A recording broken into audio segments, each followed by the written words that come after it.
Mapuso President Ferdinand Marcos Jr. personal nga nagupod sa gipatigayon nga oplan kontra baha operation sa Bacolod City. Mas moderno naman nga Banag Port Building, ginbuksa naman sa pagpanguna sa presidente. Nakatutok, Eileen Pedreso.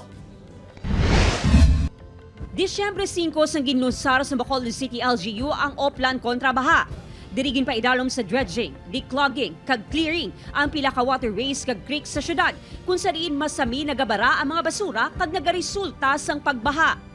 Isa sa mga ginawanan amo ang Mambulok Creek diri sa Barangay 2. Talalupang doon nga naghawan na ang creek kag mas matinlo kung ipaanggid sa nagligad nga binulan. Kay nasang aga, personal nga nag-inspeksyon sa Mambulok Creek si President Ferdinand Marcos Jr. kaupod ang lokal nga opisyales. Nagupod man ini sa aktwal nga oplan kontra baha operation. Matanggal lang natin yung basura at makapag-pledge tayo ang estimate ng ating mga scientists ay sabi nila mababawasan ang baha by 50 to 60%. Sunod naman kay Representative Alvi Benitez, may dugang pa kuno nga plano agud mamintenar ang katinlo sa mga creek. We will decide kung ano gid ang mga projects na included sa master plan na. So this is just the start of our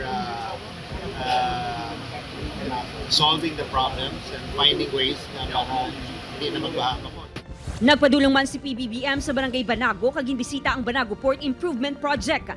Mas moderno ang Operations Center sa bagong Operations Building sa Puerto. May araman sang covered walkway kag mas malapad nga alagyan sa mga salakyan. Pero kailangan ng pag-uwi. That's what we have done here. This is now going to be the standard design for our terminals, for our ports around the country. Kaya ang laking bagay, at nakita naman ninyo,